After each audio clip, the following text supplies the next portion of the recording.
Good evening and welcome to this month's November 2026 Citizens Advisory Commission, or Board, for Rec and Park. I'm going to start by taking roll call down to my right with Mr. Leary. Lawrence Ludwig. Sarah Ertz. Dave McDonough. Sean Ritchie. Nathaniel Scroggins. And I am Jeff Kennedy. We have a quorum. We're going to roll right into the business agenda here. So first off, minutes. Did everybody have a chance to look at the minutes from last month? Yes. Any questions on the minutes? Nope. Awesome. Can I get a motion to approve the minutes? Motion to approve. Second. All in favor? Aye. Awesome. On a great roll. I love it.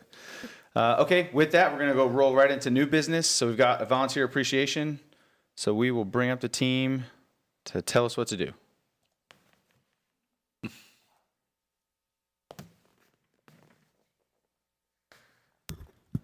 Hello. So for those of you who have not met me yet, my name is Marguerite Cardenudo, and I am the Parks Operations Manager for St. Mary's County Recreation and Parks. And today, we would like to recognize a few different volunteers here. A few of our volunteers couldn't be present, but we still wanted to mention them. So Christy, if you want to back it up too. Yep, there's the beginning. So Jake Selk. He did an Eagle Scout project this year, organizing 11 volunteers who spent 33.75 hours to refurbish benches at Elms Beach Waterfront Park. Here you can see some pictures of the benches and his group of volunteers. So we just wanted to give him a shout out to thank him for refurbishing those benches. And then I'm going to bring up Trey Johnson next. If you want to go to the next page. Mr. Johnson, how are you? Good to see you.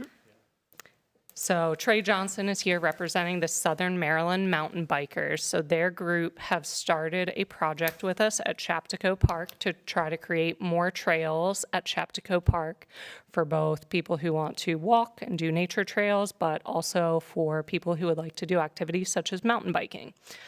So his group so far has had 20 volunteers who have spent just over 169 hours clearing some trails up at Chaptico Park.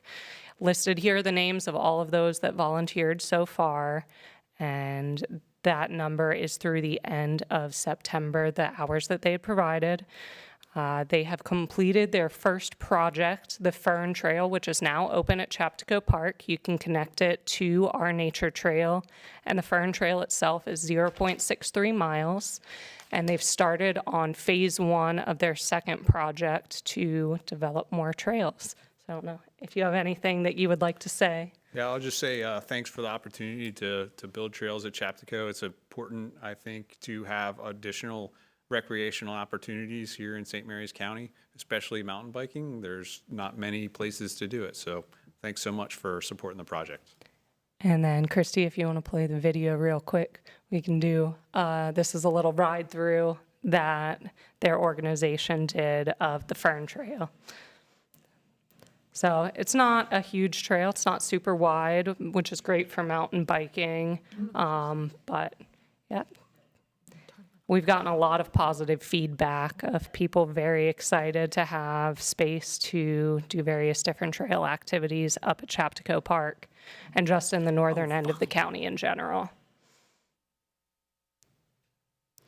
And they put in that little bridge there as part of their project. They provided those materials.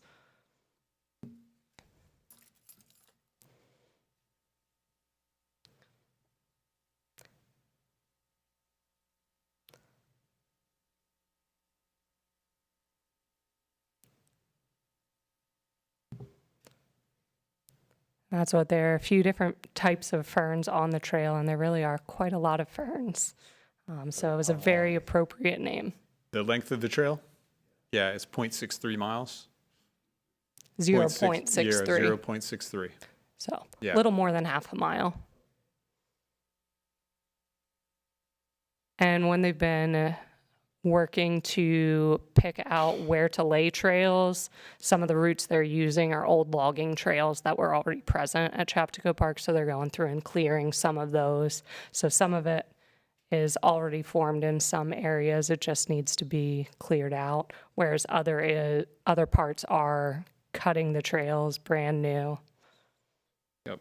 And really, we're trying to utilize the park as much as possible. There's lots of area behind the BMX track around the soccer fields that's currently not being utilized, so it gives a good opportunity for additional recreation there.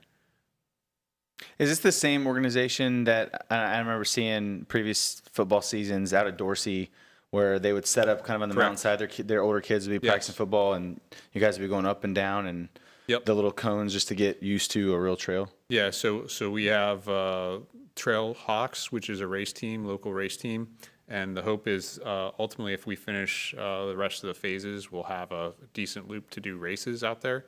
But that's it's NICA, which is a separate organization from us, but we combine efforts usually in the spring season to race out in Virginia. Nice. You know, the Marine Detachment on base, I know the last executive officer, he was big into this, so he talked it up a lot, trying to get a lot of folks out there. Is that Joe Kennedy? Yeah. Yep. The, Yep, my he's- not brother.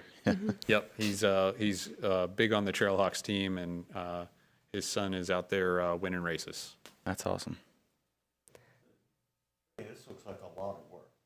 Yeah, it's a very big effort, so it takes time to actually lay out the right location, and then once you get the right location to be able to clear them off, you know, a lot of times you can blow through, but it's a lot of manual labor to actually dig with tools that are called McLeods, and you basically shape the trail once the final layout's done. But yeah, it is a lot of work.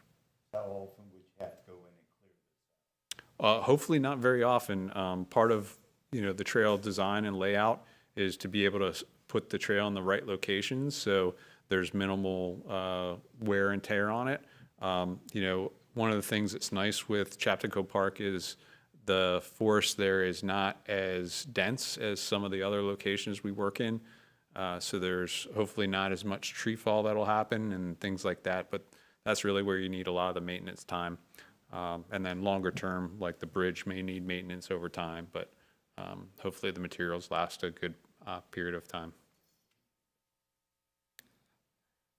Would you go in and change it from time to time? Change Larry, can you talk into the microphone? I move things around, now I can't get to it. There we go.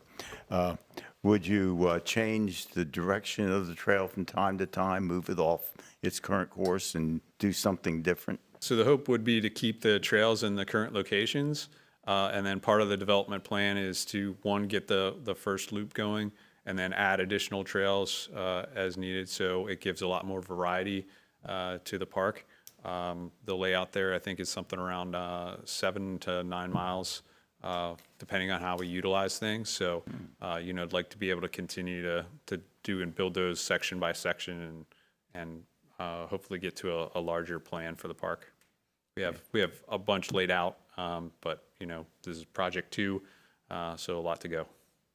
Is this for hikers too, or just bikers? Yeah, it's for any trail users. So we are a mountain bike club, but we build and maintain trail for all trail users. Okay, thank you. Yep. Thank you, Trey, for coming today and representing your group, and we thank you for all the work that you've done. So next, I'm going to mention one more set of volunteers, and then we're going to do a picture.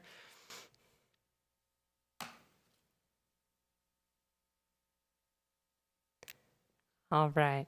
So we had an individual, Julie Seek Sharp, who worked with Brad Clements to repaint some pickleball lines at Baggett Park. Spent a good amount of time going out there, and you can see in this picture on the right-hand side there how visible those lines are and how well they stand out. I know on some of our courts where there are tennis lines and pickleball lines, sometimes people don't like looking at two different sets of lines, but this really made that stand out well and be a good positive experience for our pickleball users. And then those are the only volunteers for today that we have to recognize, but I did want to mention that we have invited Recreation teams, recreation organizations that are using our sports fields to nominate individuals to be recognized at the December meeting. So we sent out an email earlier this week to the leaders of some recreational leagues that utilize the fields, asking for nominations for individuals to be recognized at December's meeting, because without them, there would not be as many recreational offerings for young athletes in St. Mary's County. So we are very thankful for the things that they do. And then I believe we're going to do a picture now. I don't know if you want your certificate in the picture, since you're the only volunteer present here. To do a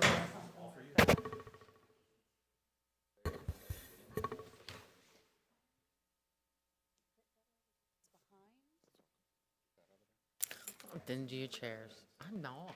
It's all right. Brain's not all together there today.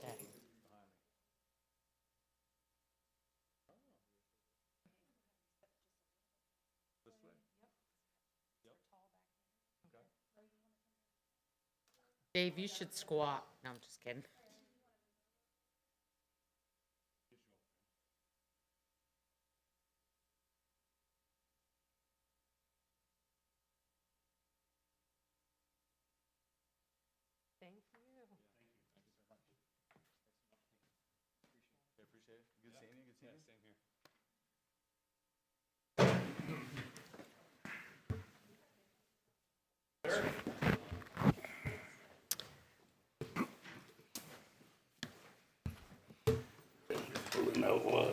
All right, I like doing stuff like that. That's awesome. I know hopefully Trey doesn't think less of himself because there's nobody in here, but like that should mean a lot to you, because volunteer, whether it's a few hours or whether it's hours, like he spends time cutting trails, like that's a big deal for the community that isn't necessarily recognized at face value, but definitely good to get in here and do something like that. So this is awesome.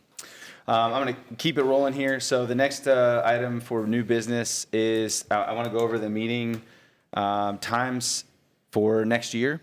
So I think it's six. Six is what is required by Commissioner's Law statute. So Christina came up with 9.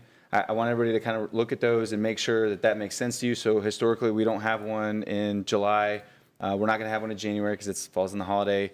And then April due to spring break and a few other things around that. So that was the intent for those 3 being removed. I'm open to suggestions if you guys think that's not enough.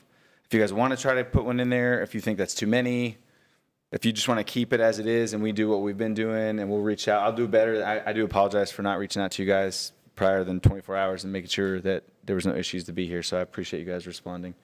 But are there any issues on the dates listed? I have none. Okay. Nope. Obviously, times will flex between now and like next December. You might have something come up, so totally understand. Not throw anybody on the spot. How many meetings were conducted last year? You mean this year? I think we Well, missed. this year, we're still in 25, sorry. I think we only we've missed 2. Okay. Yeah. So this would The be only right, thing- pretty much in line with last year. Yeah, the only thing I want you all need to keep in mind is if we have those preset agenda items, staff are spending a lot of time preparing information. So if you do go ahead with the full schedule, even though you can miss 3 more meetings, just keep in mind the sooner we know we don't have a quorum, the better, to let everybody know, and obviously, especially in not just the day of. Right, yeah. So, and obviously we'll do, we will vote for new board members. So in the event that I still sit up here at the top, what I would plan on doing or recommend whoever is up here is the calendar that was given to us. You guys should still have this hopefully somewhere.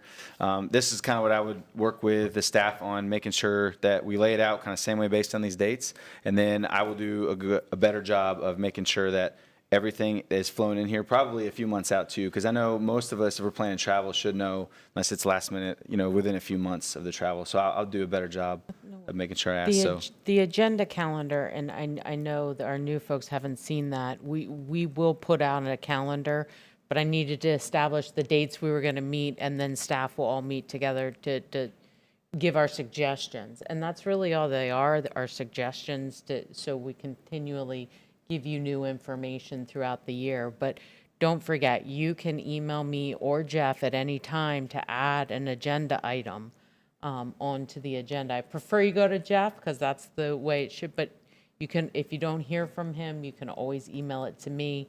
I post the board agenda the Monday before the board. So adding a new agenda item is a little difficult after that, just because we wouldn't give enough public notice. So, Okay, awesome. So do we need to vote on these? yes. Okay, so can I get a motion to approve the projected dates for next year's meetings? Motion to approve? Can I get a second? A second? All in favor? Aye. The ayes have it. Awesome. Thank you. We are good. Awesome. The next meeting will bring to you a subject agenda to talk about. Awesome. Okay. It's you, Jess. Rolling along.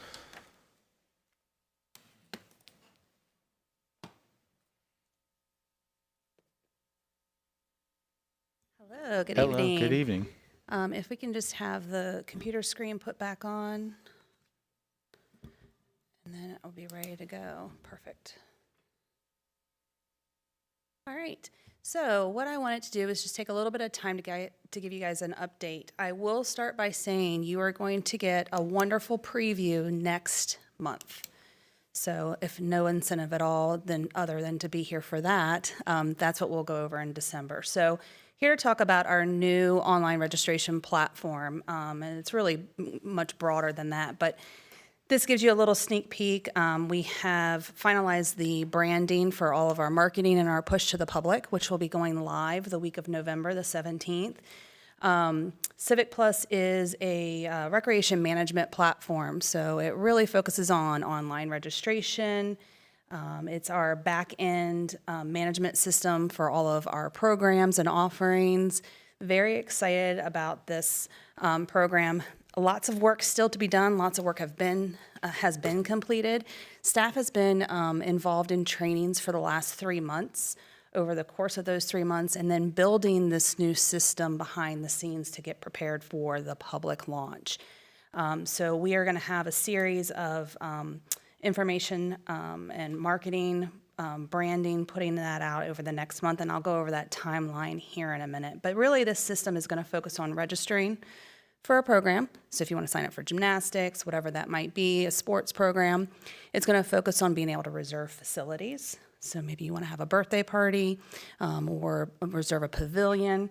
It's really going to be an elevated experience with being able to manage your own household account. Right now, that's a little bit challenging with the system that we have. A lot more options are available that we're really excited about. And then it's something that's available 24/7. You can explore it from your phone, your tablet, your home computer, whatever that might be. It's far more friendly and mobile friendly for sure. And then there's also a high priority on security for your payment processing. So pretty excited about this system. But first, before I go in to the timeline, we'll go to the next, if you will, and just kind of to bring it back to where this really all started. When we conducted the SWOT analysis in preparation for our strategic plan, just as a reminder here, our strategic plan really focuses on 4 different pillars of success. It's customer service, fiscal stewardship, human capital, and this thing that we call, our organization innovation. So really focusing on making sure that we're modern and current.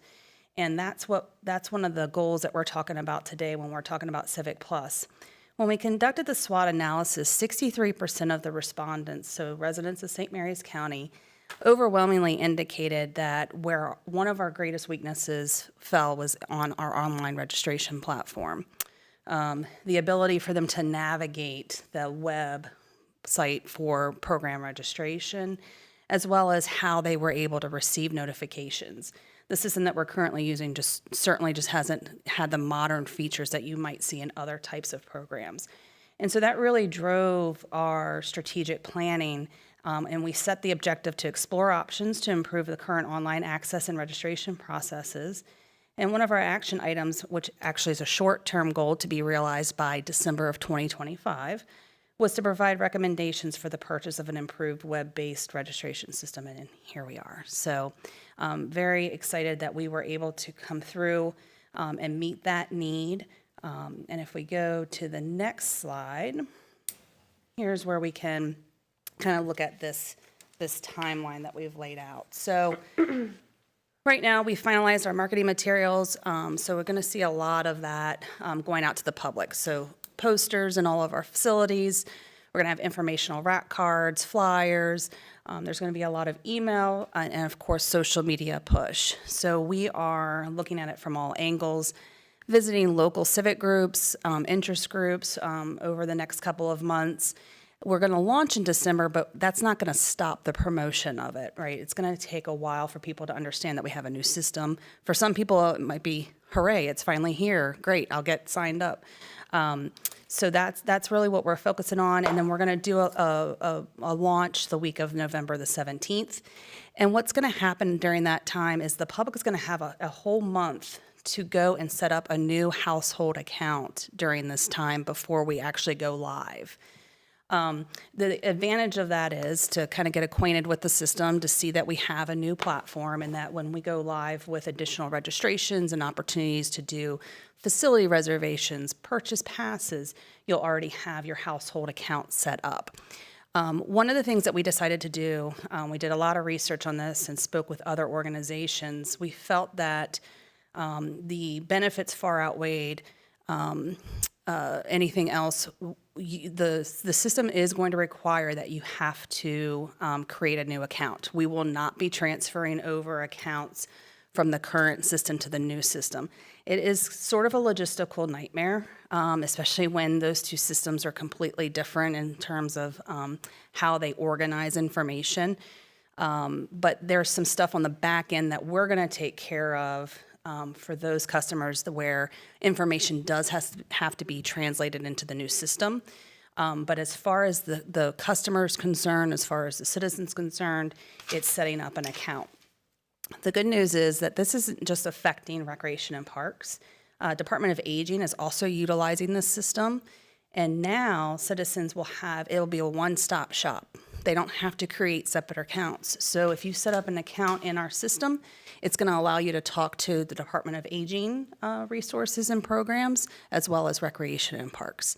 So we think that will be a great benefit to the citizen.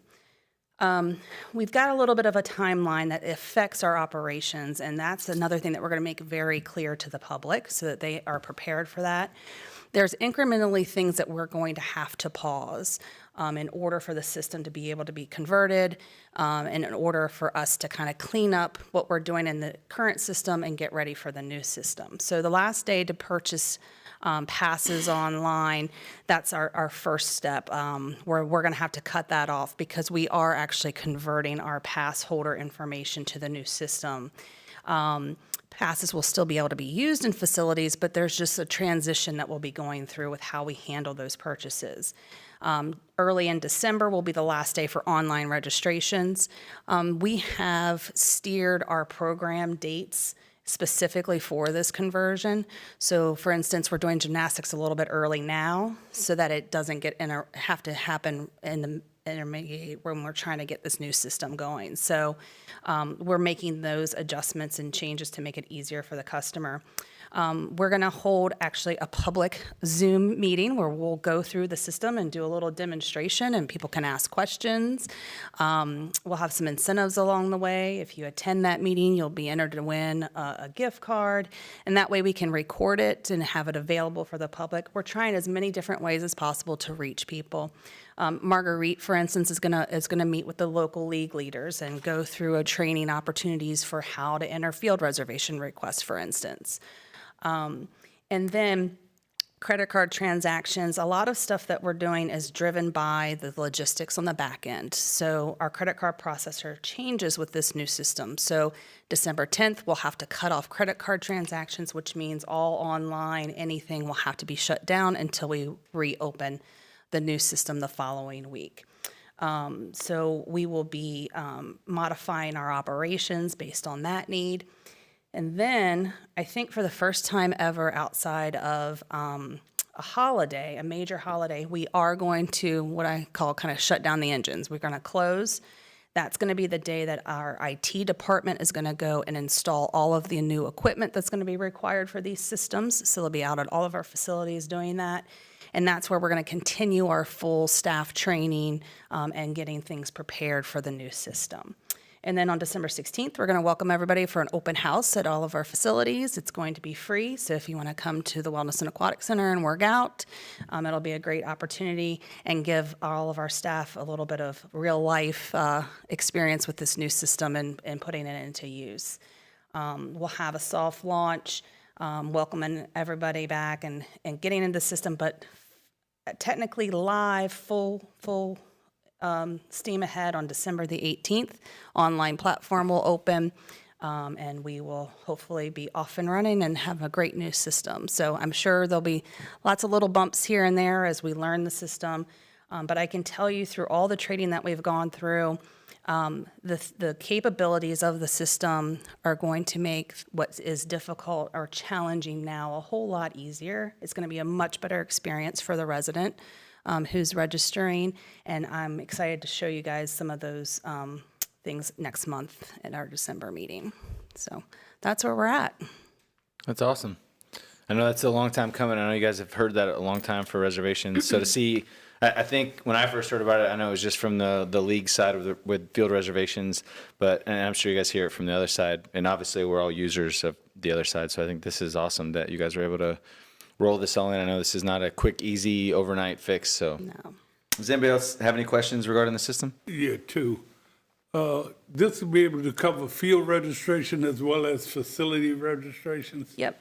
And what is the security concept of it? If I register online, how much of that information stays with Parks and Recs?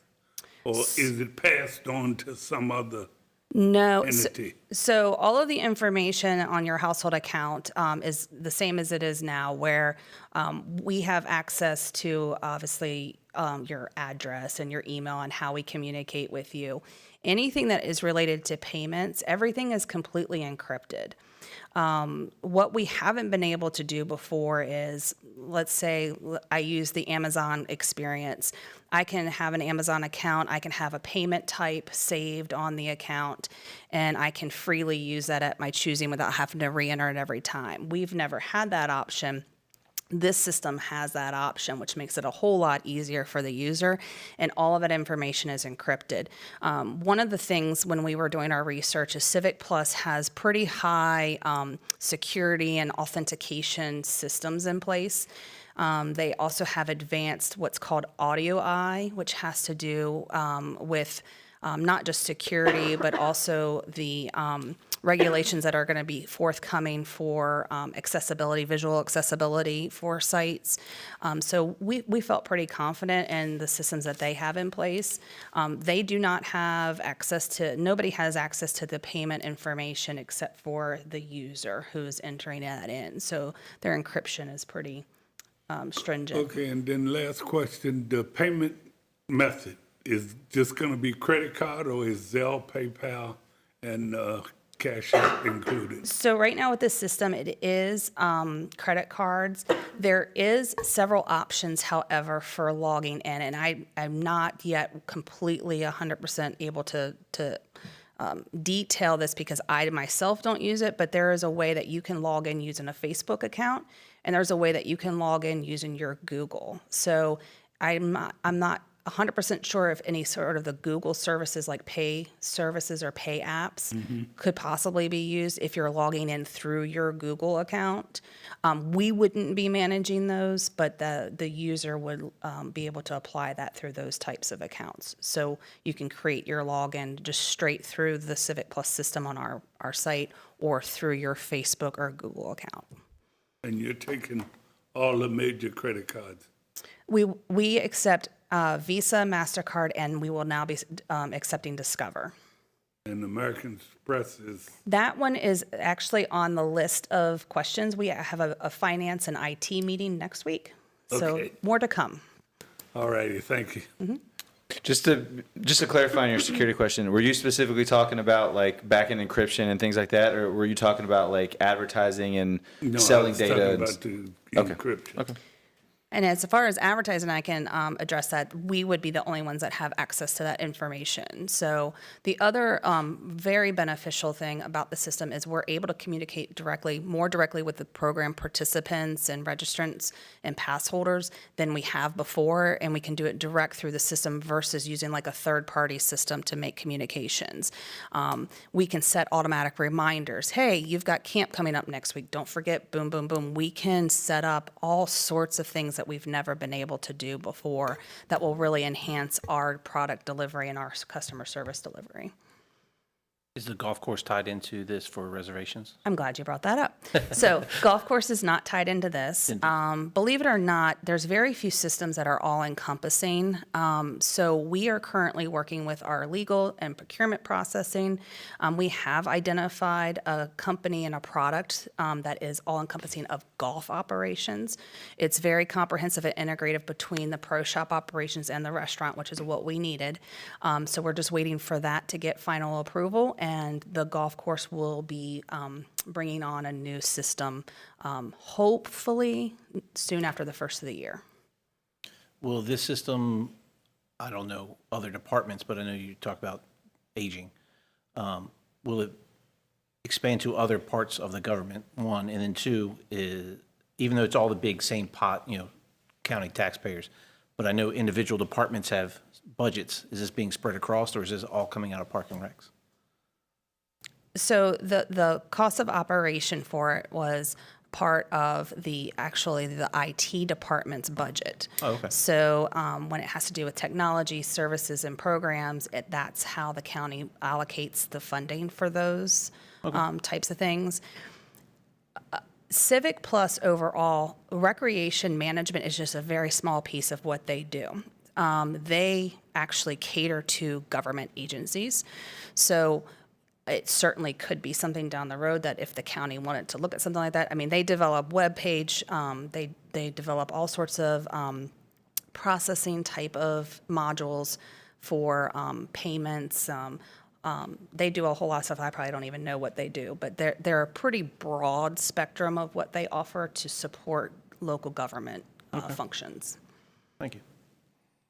So just to make absolutely clear, this would be a one-stop shop for Park and Recs. Like, you want to sign your kid up for basketball, you want to get a 10-punch pass for the gym over at University of Southern Maryland, you want to rent a pavilion, everything's going to flow through this. Everything. Awesome. Yes. Yep.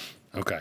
Yep. And then the other, is there is it one flat cost for the whole system, or is there a per user fee that Civic Plus is collecting? Obviously, it's not charged to the client directly, but is there a percentage that we're feeding them for every? So the way that this particular product works is there's an upfront cost, and that includes everything from training to implementation to the actual product itself. It is a cloud-based product, which is really nice, but there is some equipment. So that was all part of the contract. Ongoing, if there was equipment that we needed to add or replace, then that would be budgeted for, and we would pay that direct cost to Civic Plus. Then there is an annual upkeep, maintenance type of amount that is budgeted through the Department of IT. But no, Civic Plus does not get any sort of percentage.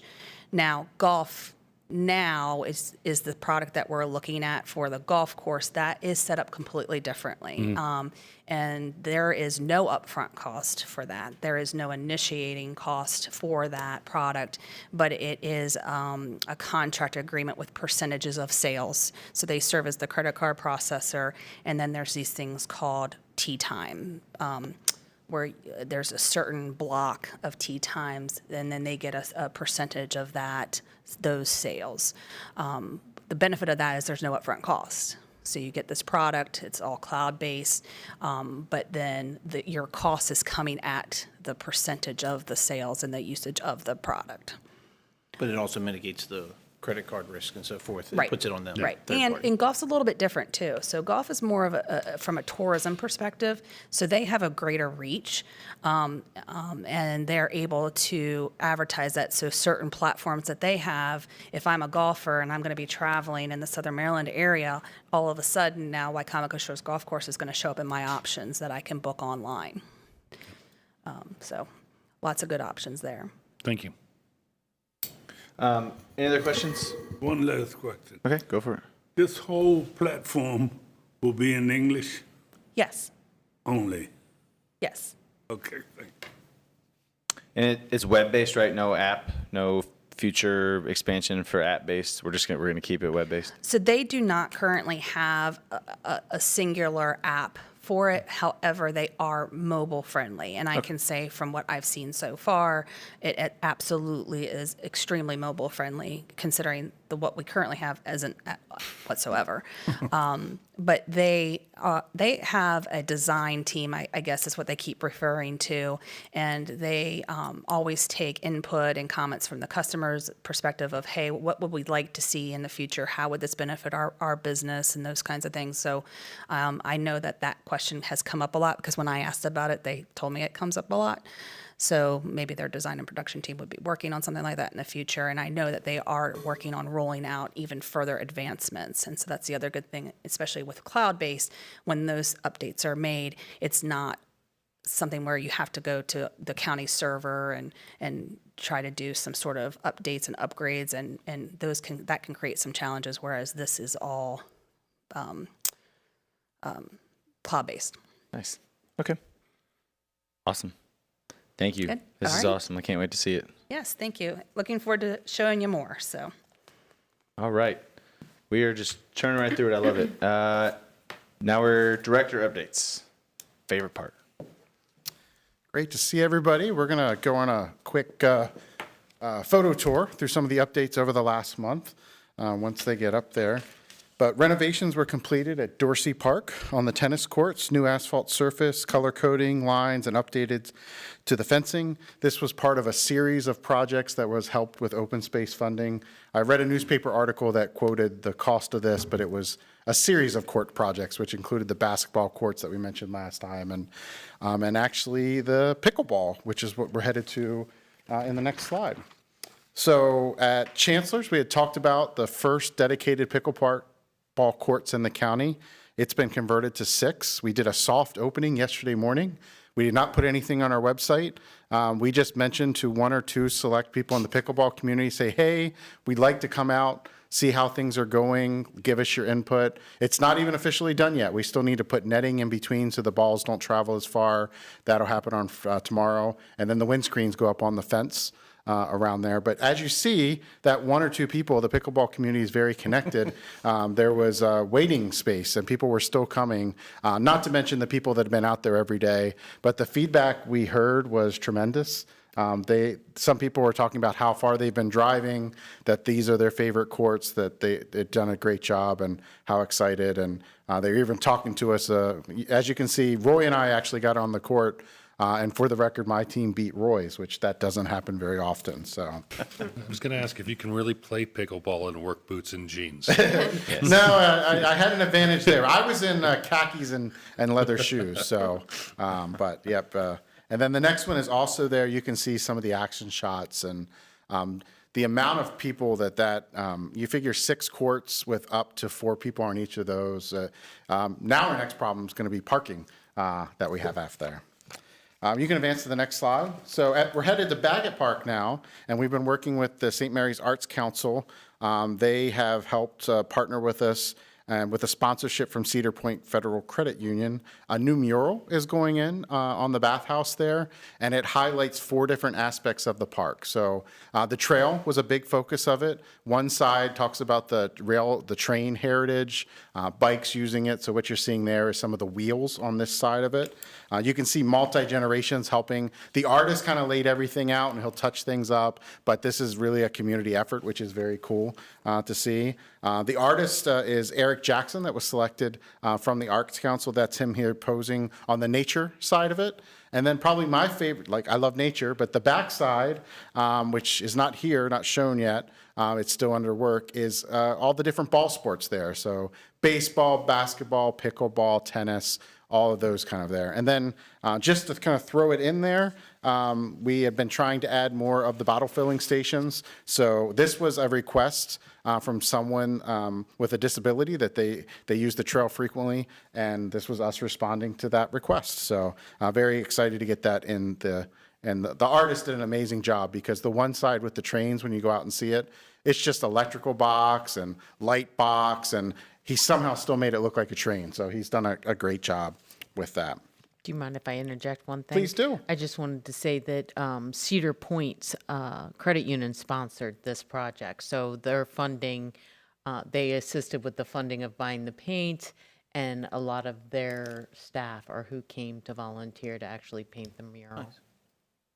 So if other businesses are interested in partnering with us, we have a lot more places that could use cool murals. Glad to do that. And it's part of a big year of service for them. They're doing a series of projects throughout the Is county. that the 80 for 80 they're doing? Yeah. Yep. A big project that's going to make a big improvement for any of you that use 5th District. The new lights are going on to Field 2 and 3. That work is going to take some time.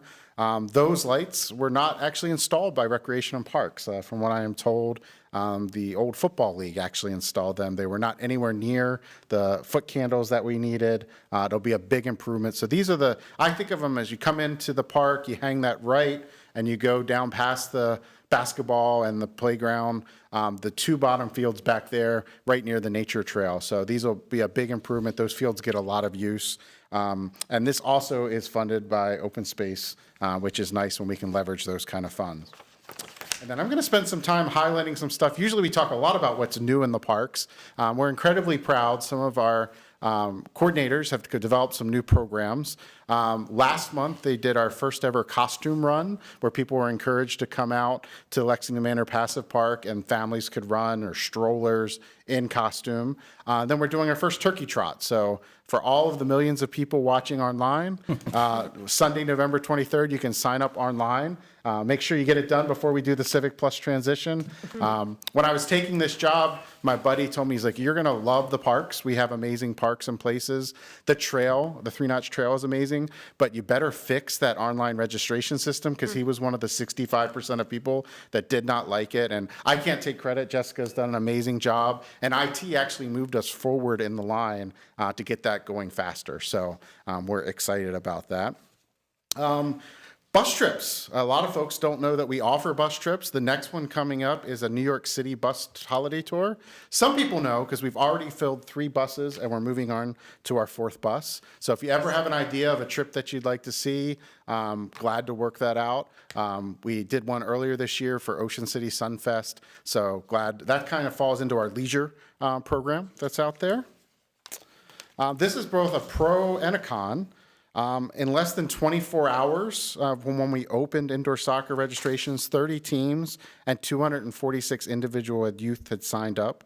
As of Tuesday, we had 8 teams on the waiting list, as well as 26 individual players.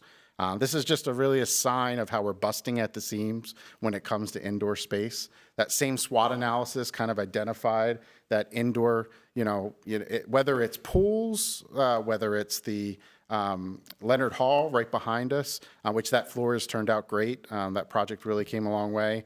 There's just not enough time at the times people are available to want to get on that. So it's a good thing that we filled so fast, but also one that's tough that we're turning folks away in that one. And I'll end with one that we've talked about quite a bit, and I don't get to usually throw things at the advisory board, but we have the reversible jerseys are in. Yes. Remember, this year it's for all 5th grade teams and up. And I will throw this up. You guys can check that out. There's a white and a blue side. And thank you guys for your feedback. That is Christy and I said that yesterday. Seeing the people, the smiles, and people on the pickleball court said, thank you for listening to us. That is when we feel like we do our best work. Civic Plus is us listening to our citizens. Pickleball, certainly those reversible jerseys, and hopefully we'll be able to do more as we go in future years. So that is the end of the director's updates. Any questions? not to put you on the spot, but I remember playing on the Dorsey tennis courts when they were laminating. How long do the new surfaces last on average? And if you don't know the question now, don't sweat it, because I know that's kind of an obscure question. I'm going to tell you, I don't have the answer for that, but that's one of the things we're doing with the United States Tennis Association assessment that we've been working on, is to develop a maintenance schedule for the tennis and pickleball courts to make sure that we are addressing them at professional standards. So that, right now, when it looks bad, we fix it, but it'll be more based on what the manufacturers and Yeah, I mean, professionals it's just a say. usage thing. I mean, it wasn't anything I don't think the department did, but I just remember, there was bumps in it and anyway, so yeah. And we had one of our courts that had a very special surface as well. Seventh District. Seventh District.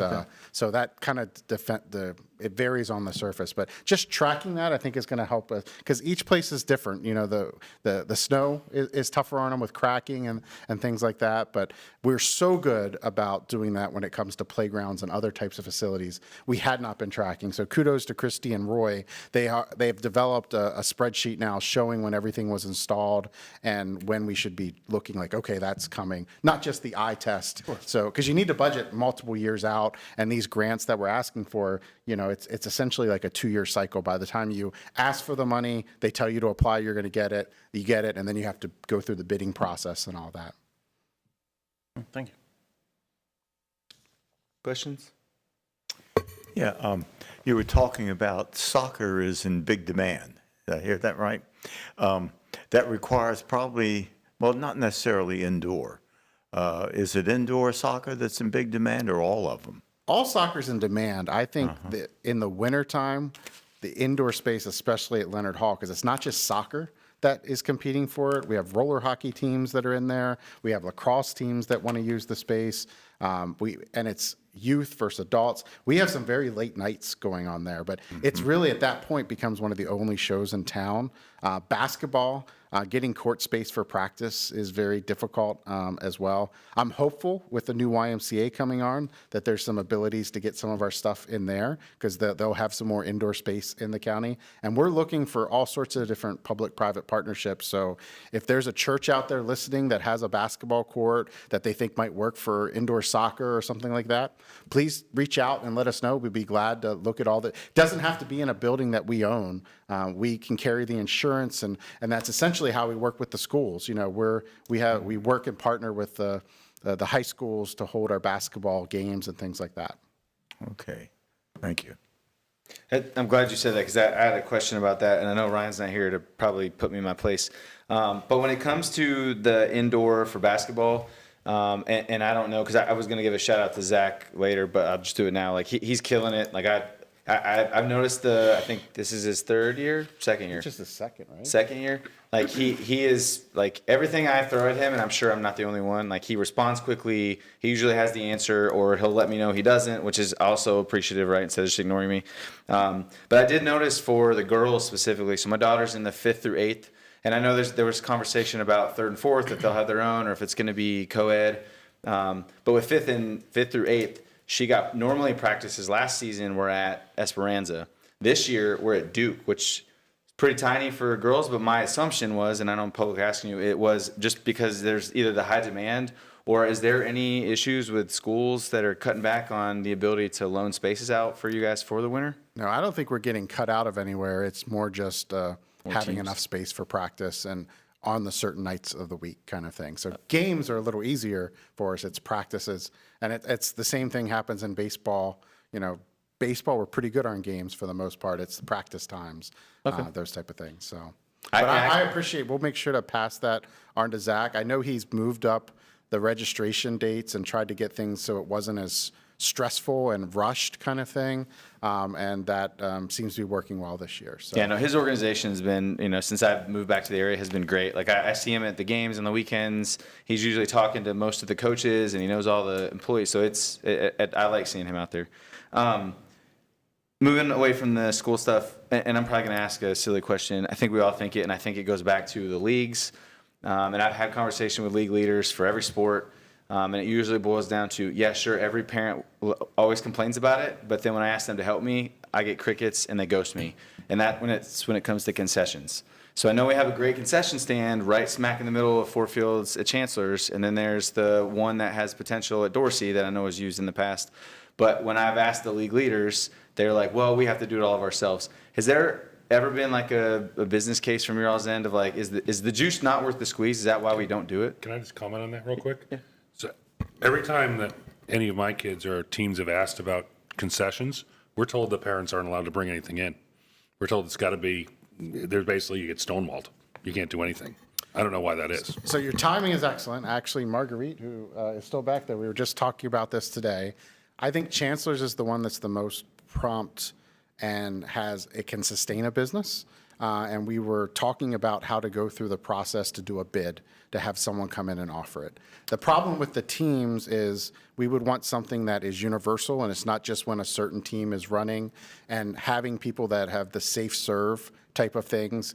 Parents don't generally have that to, when you're doing cooked food. There's also the nice thing about that particular one, you have the Softball Hall of Fame that can host events as well. So there's something that can support, whether it's a birthday party or retirement party or something like that. So I do think, I've been just, as I visited with different folks, I've talked to some of the people that run food trucks, some that run restaurants, and I've gotten a positive thing. It's like, yeah, we would consider that kind of thing. So I think having anything there would be a big improvement. I don't think it'll be a 12 months a year kind of operation. No, not at all. It's probably more of a 7-month kind of thing, but I think that would be a big step. And you must have spies in the building or something, because we were just talking about the steps to how does procurement want us to handle putting that out. But that's our goal for next year, to look at that for specifically Chancellor's and see where else it could be replicated.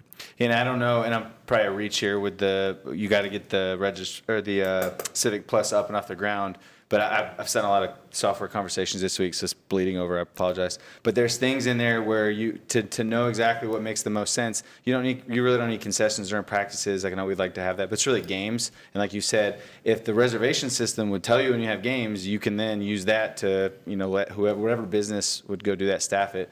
But I guess the question is, you guys are relooking at the juice might be worth the squeeze for Rec and Park to kind of handle that, not necessarily internally with your red shirt employees, but actually hiring a business to Well, cater. that's how the last time it operated, it was Rec and Park staff, and I think it's been at least 2-3 years. Yeah. Since it was That was like COVID, operational. before And COVID, yeah. part of that was also getting people to show up and filling that kind of stuff. But all the equipment is there. We might have to update some stuff, but it's a pretty advanced kind of system. So I'm hoping, it's a business that would need very little startup costs from a small business that, so preferably someone that knows that business and has all the training, but we would be open and select the best bid based off of when they promised to be there, as well as they would just pay a small percentage back to the county of what they generate.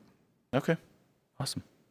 Wait, I have a quick question, just because my kids aren't of that age yet. Are you talking about stocking the concessions or people working the concessions? Which one is? It's probably both. I just more mean it service just being open during It's just not open. Yeah, because Okay. usually there's nothing there. So unless you bring team snacks or whatever, or they do have the leagues have food trucks, there's nothing there. And depending on how many kids you have or how much you're there, you might be there all day, and then you got to do food runs or whatever. So it's just not open at all No, during it's closed. Oh yeah, that would be and I know, like amazing. soccer would use it, tennis, pickleball now could use it. Yeah. So they're already thinking that. So that's, Okay, awesome. And it's a little Great, different. thank At our you. basketball, that is run by the boosters of that individual school. That's how it's always been. So Oh, yeah. there is food generally served, and that money stays with the high school where it is. Great, Not sure thank it's the you. right forum, don't want to open up a can of worms, but you mentioned the lack of indoor space. What's the deal with that stadium or complex we're supposed to have on St. sports Andrews? complex? Yeah, there you go, you know what I'm talking about. the breaking ground next month. I'm kidding. I'm kidding. Jeff is Well, I gonna know make a she's- very big I know Something it's not a else quick- is going to get thrown at me, and it's not going to be nice Yeah, I and know, light. I know even if it's approved, forgive my ignorance on it because it's out of sight, out of mind, but So we're wrapping things up with the concept plan and all the designs we've done, got a cost analysis. Maryland Stadium Authority is going back over it with the contractor that's been doing all the work. Once they're happy with the presentation, then they'll come to the county. We'll get a chance to look over it. And then it would be bringing it to your Board of County Commissioners to present what the findings are, what the cost analysis are, and what the future plans are. So that's very close to being done and having a report. But it would be a phased, and you would see conceptual drawings and things like that, not just a report like written. It would show you like, hey, this is what we're proposing, the number of fields, the type of fields, what indoor space, those type of things. And I'm happy once that report is done and ready, we can bring it to this board and present as well. Maybe not with Mans Woodward and Maryland State Authority, but I can do it for you. So that's years away, yeah. Oh, yeah. Well, just a question about that. If that thing comes through, how would that satisfy your needs for fields, soccer fields, indoor, outdoor? So there's a lot to that complex, location. Those type of complexes generally run off a tourism model, and then the spillover effect is what really helps your local community. So the only way those work is if there's heads in beds and people are driving and staying 3 days. And some of you have probably made that journey to Tennessee or to Delaware or to Spooky Nook for basketball, all those different types of things. So that's one of the challenges is, hotel space in the county kind of into it. But the nice thing is when you build it for the weekends, all week long, you have that facility sitting there for practices, and you generally design them with artificial surface so that people driving for 3 days aren't getting rained out to a baseball game and those kind of things because field saturation levels are at a certain point. And if you were to add 12 multi-purpose fields, whether it's baseball, softball, forget what the distribution is, and indoor space for volleyball, basketball, other things, it would be a huge improvement. Okay. The site, very honestly, has a lot of challenges. It's an old pond or lake on the property. It requires a bridge to get to one portion or another. It's already a very busy road. So I think when the final report comes, there's not going to be there'll be sticker shock because it's just what things cost. That'll certainly be a part of it. I think people will love oh, wouldn't that be awesome? But there's a lot of other challenges related to that. Thank you. Awesome. Any more questions on director updates? Okay. Thank you all for being it. It's great to have so many folks present, and I love that you guys have great questions and add value to us. So thank you. Thank you, sir. Thank you. Thank you. All right, that gets us to land in the plane. So I'm going to start for board closing comments. I'm going to start over here tonight I with don't you. have any of them satisfied. Okay. Nope, no comments tonight? Sean, David? All good? Nope. Nothing right at this time. Oh, okay. I'm just going to go quick things real quick. First, I want to give a quick shout out to Miss Sarah, our new board member. She had her second baby last month. Yeah. The Awesome. 13th. The Yep. 13th, all right. And Thank you. This is important, so this just shows the dedication. So I love it. This is awesome. Thank you. I mentioned Zach's crushing it. I appreciate everything that he does and all the emails he tolerates from me. Pretty sure it's probably filtered in his spam box and he checks it later, so I definitely appreciate that. Jerseys are awesome. That's great. I'm going to tell my daughter because she gets to be the recipient of that. She's in 5th through 8th. I'm assuming, right? You said 5th and up. So I'm coaching 3rd and 4th, so I'll cheer her on as she runs around in her awesome jersey. And then I wanted to mention, and I think I'm going to look to you guys if I'm wrong, on the 17th of November, that's a public event at Wycomico for Rec and Park School. Okay, so I'll be quiet then. I wasn't sure if it was a big or small thing. Okay, that is all I have. Can I get a motion to close? Motion I'll to make a close? motion. Can I get a second? I'll second. All in favor? Aye. Aye. All right. Motion adjourned. Motion to adjourn. Thank you.